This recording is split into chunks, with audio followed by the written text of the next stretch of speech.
एक परिवार रो रहा है। घर परिवार उजड़ जाने से पूरा परिवार सड़क पर आ गया है। सावित्री देवी की बहुत ही मार्मिक कहानी है। उसके जीवन में जैसे संघर्ष ने मानो अपना घर ही बना लिया हो। लगभग 60 वर्षों से ज्यादा पूरा परिवार अपने घर पर दुकान रखकर रोजी रोटी चला रहे थे, लेकिन प्रशासन ने अचानक मकान पर बुलडोजर चला दिया, जिससे पूरे परिवार की रोजी रोटी छिन जाने के बाद परिवार की मां आमरण अनशन पर बैठी है।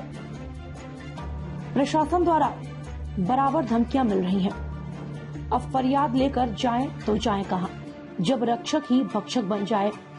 पूरा मामला सीतापुर के कस्बा खैराबाद का है। यहाँ पर मोहल्ला अर्जुनपुर में सावित्री देवी 1963 में विवाह कर खैराबाद आई। कुछ वर्षों बाद सावित्री के पति स्वर्ग से धार गए। इसके बाद से दुखों का पहाड़ खड़ा हो गया। जिस घर में उसकी डोली आई, उसी घर को पाने के लिए उसे 2014 में भी अनशन पर बैठना पड़ा। उस वक्त प्रशासन ने उसकी मांग को सही ठहराया। अब आज वही प्रशासनिक अधिकारी उसे गलत साबित करके उसका घर तो उजाड़ ही दिया, और महिला का आरोप है कि उसकी सारी गृहस्थी, रुपया पैसा भी उठा ले गए। उसका पूरा परिवार दर दर भटकने को मजबूर है। हालांकि प्रशासन उसे आवास आसरा अन्य जगह पर तैयार है। आवास आसरा देने के लिए अन्य जगह पर तैयार है। वहीं पीड़ित का कहना है कि 7 साल पहले प्रशासन ने प्रेस नोट जारी करके कहा था कि आपके नाम पट्टा कर दिया जाएगा। सदमे में उसके पिता की मौत हो गई। अचानक हमारे घर पर प्रशासन के कर्मचारी घर पर आ गए और हमारी कोई सुनवाई नहीं की। केवल हम गरीब का मकान उजाड़ दिया गया। जिस अतिक्रमण की बात कर रहे हैं, पूरा अतिक्रमण क्यों नहीं हटाया गया? कहीं तो हमका मार के डाल गए हैं। हम आज 15 दिन से पड़े हैं, कोई देखे सुना नहीं आवा है। और हमरा का कर आवास का पैसा आवा है, वो हम निकाल ला तक नीचे हमरे रखा रहा है, वो उठा लेंगे। हमारी बिटियन का जेवर, बहुजन की जेवर सब उठा लेंगे। कुछ ना रखेंगे हमारे घर में, खा के दाना ना रखेंगे।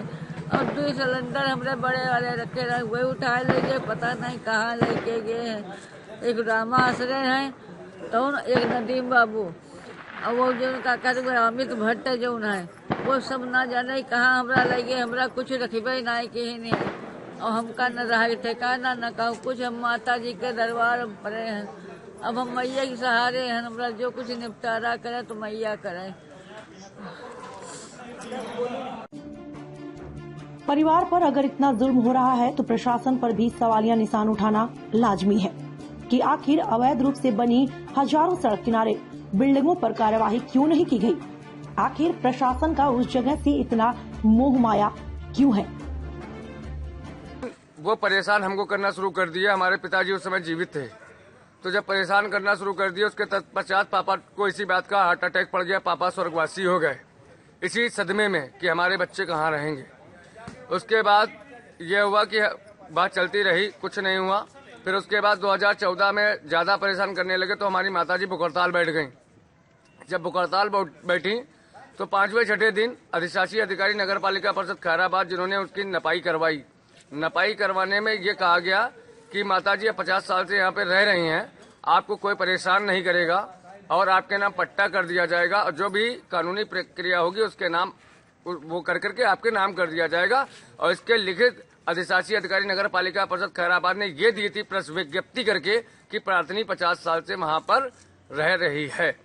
बाकी आश्वासन दिया गया और उसके बाद कुछ नहीं हुआ। उसके बाद अभी 23 फरवरी को अचानक में एसडीएम साहब आए और एसडीएम साहब बगैर कोई सूचना के हमारा घर तोड़ने लग गए। मैं चाट का ठेला लगाता हूँ, मैं स्वयं चाट का ठेला लगाया हुआ खड़ा हुआ तमाशा देखना, क्योंकि हमारी दुकान पे गए थे। हमने सोचा कि आए हैं छोटे भाई लोग, कागज दिखाएंगे, कागज समझेंगे, लेकिन वो एक नहीं सुने। सीधे तौर पे घर का सामान उठा के बाहर फेंकवाने लगे नगर पालिका के कर्मचारियों के द्वारा।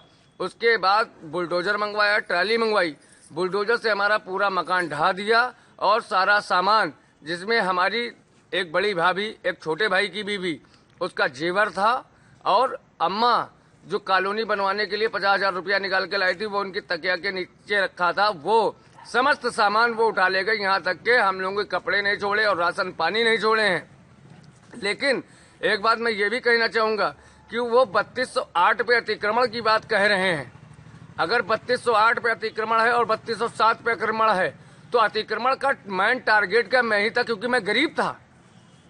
उसी नंबरों पे बिल्डिंगें खड़ी हुई हैं, लोग गोरख धंधे कर रहे हैं, नकली दवाइयां बेच रहे हैं और सेल टैक्स के दायरे में है। उनके ऊपर कोई कार्रवाई नहीं।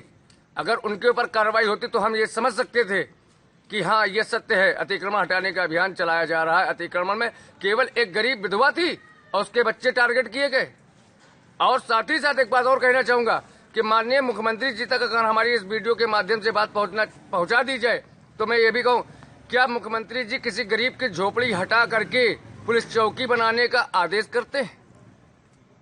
क्योंकि खैराबाद में और भी चौकियां हैं और उनका कोई रखरखाव नहीं है, लेकिन एक गरीब की झोपड़ी हटा करके और प्रशासन कह रहा कि हम यहाँ पर पुलिस चौकी बनाएंगे। तो क्या कितना ये न्याय संगत है और कितना उचित है? मैं यही कहना चाहूंगा, कृपया हमें न्याय दिया जाए।